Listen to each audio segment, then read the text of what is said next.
what I want to do is talk about what goes into a good elevator speech, why should you have one, what goes into it, and then play around with yours a little bit and give you a chance to play with them. What is an elevator speech? Is it literally getting in an elevator? It came out, apparently, the folklore is that it came out of somebody saying you ought to be able to describe what you do to somebody while you ride up in an elevator. That's always kind of made me giggle because I can't think of an elevator I've gotten into with a stranger that I'd say, "Hi, I'm Brenda, can I tell you about what I do?" I mean, people look at the floor, they look at the ceiling, you know, they don't talk in elevators. But the idea being that we don't have a lot of time in a world of 15,000 messages a second with smartphones like they just showed us to get somebody's attention. And we need to make sure that when we are getting their attention, we're giving them some information they might be interested in. If I walked up to you and said, "Hi, I'm a management consultant," what's your first thought? See ya.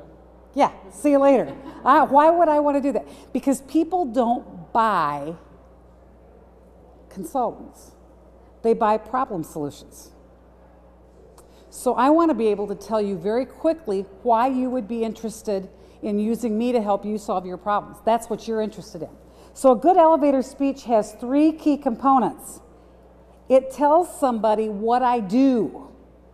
What's my unique offering that's different from what somebody else does? It tells somebody, who do I do it for? That is actually, for me, one of the most difficult parts of writing a good elevator speech, because I don't have a set target client that is as narrowly defined as some people do. You know, some people can say, my target market is a young mom with kids that are not yet in school and preferably still in diapers. Okay, that's pretty clear. Well, my target is somebody that has a problem that is complex and they want to figure out a new way to solve it. And my other target market is people who have people that work for them. That's a pretty big group of people. There are a few people that are self-employed and don't have any employees, but you know, it's a little different. So that can be a tough one. And then my third part of a good elevator speech is it tells them, so that. What's the benefit to the client? The client isn't interested in the benefit to me. The client is interested in what it will do for them. So I need to be able to tell them quickly what I do, who I do it for, and why it benefits the clients that I do it for. Let's take a look at each of those. When you're thinking about writing an elevator speech, you might ask yourself some questions, and I'm going to give you this handout that you can have later. What about your work excites you? What about your work amazes you? What about your work brings you joy? That's a lot more interesting than I'm a management consultant.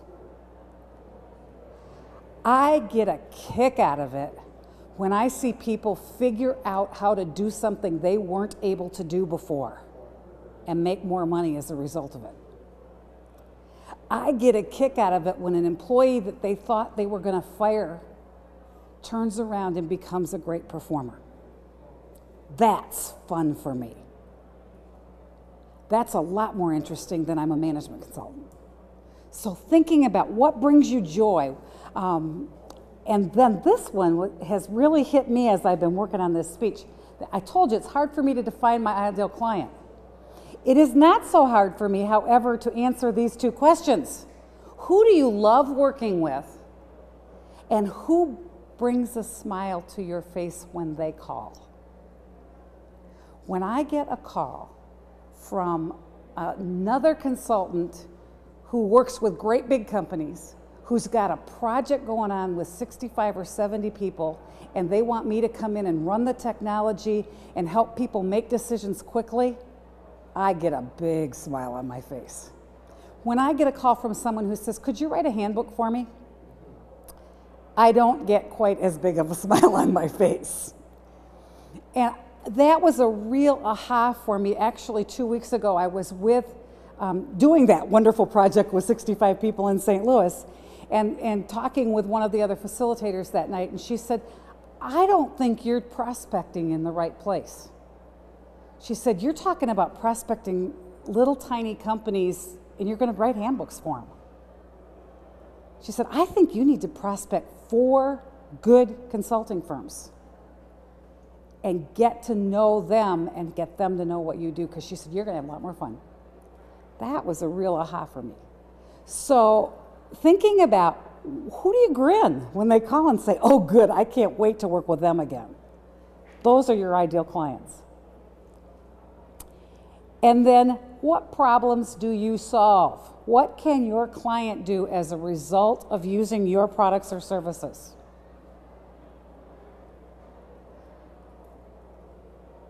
Pretty good question, right?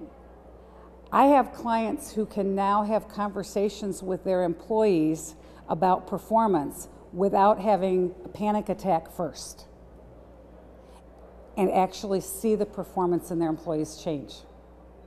I have a client who can now express to her employees clearly what she expects from them, and the result is she gets what she needs from them. She thought she was communicating clearly before, but now she knows better how to do it. So that's the benefit to her. It makes her job running her business easier. So that's the kind of thing you want to think about. The key to all of that, though, is not getting in an elevator with a stranger. It's building a relationship with someone so that they want to know what you do and why you do it. And that's about authenticity, and it's about not leading with your elevator speech. Now, you can lead with it if you're in a B&I group. I'm in a B&I group, and I stand up and I say, hi, I'm Brenda Vandermeulen, and I'm from River Hills Consulting. Making tough decisions just got easier.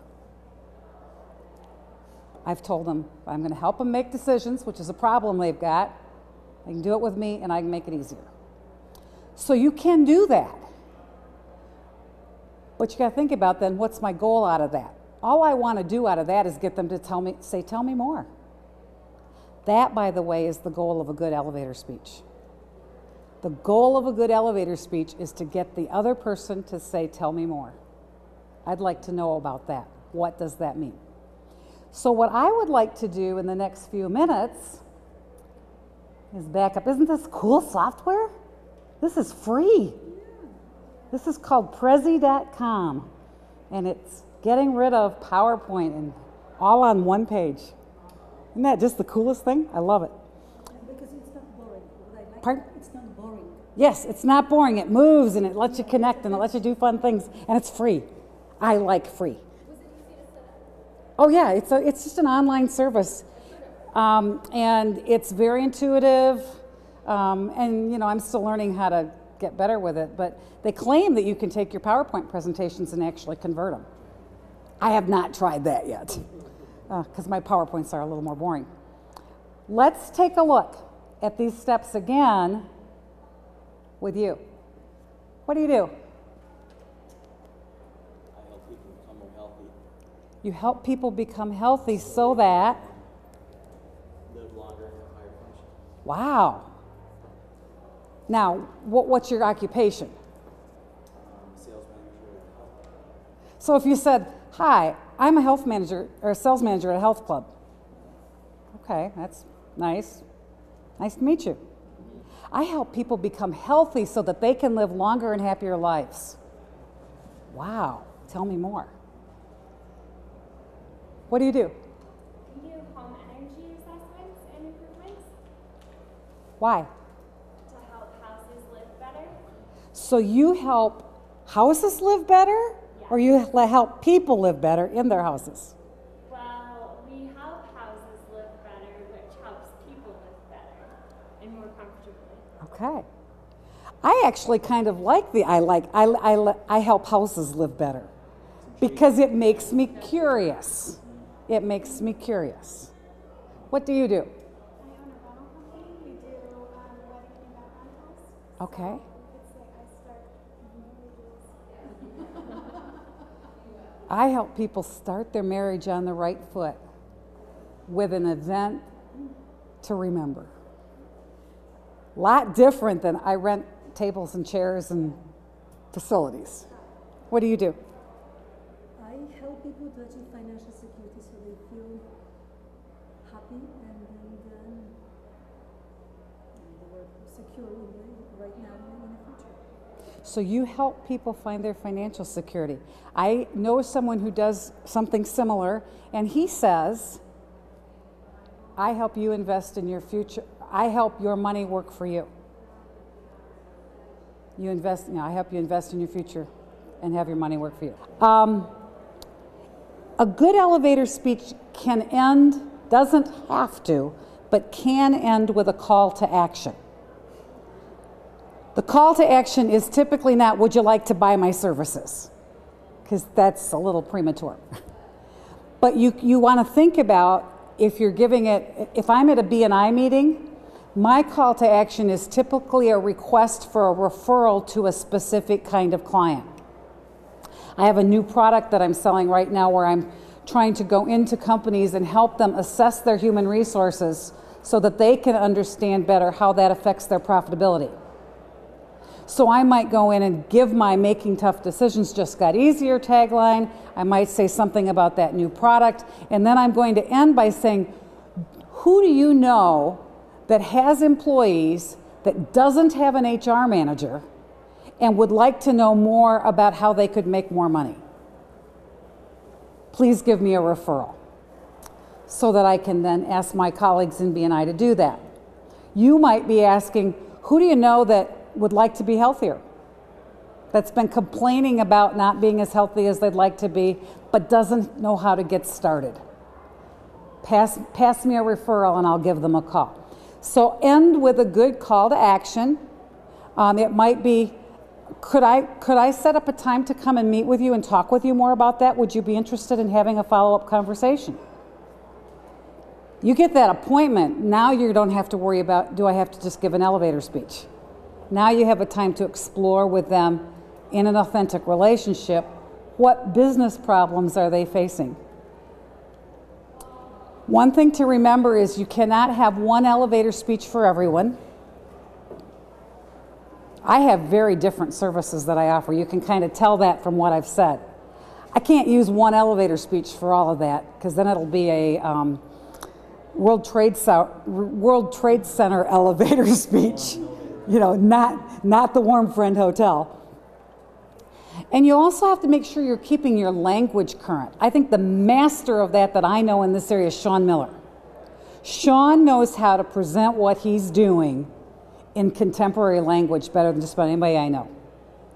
And I think that's so important because your client wants to hear it in their language and dealing with their problems. When I was researching for this speech, I read a thing where a guy said, yeah, I really got my elevator speech down pat, and I always made sure I talked about being the low-cost provider. And he said, boy, did I get blindsided when a guy said to me, you know, I'm not really looking for low-cost providers anymore. Tell me about the value you add.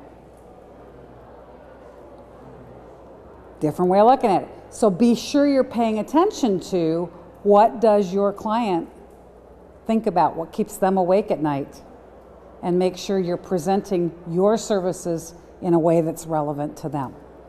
And I think that's our 20 minutes. And I do have some handouts that have these questions listed for you. I guess they moved them over there. Help yourself to those. Don't help yourself to the car keys, please, because I'd really like to take those home with me. And give me a call if you have any questions. Thank you.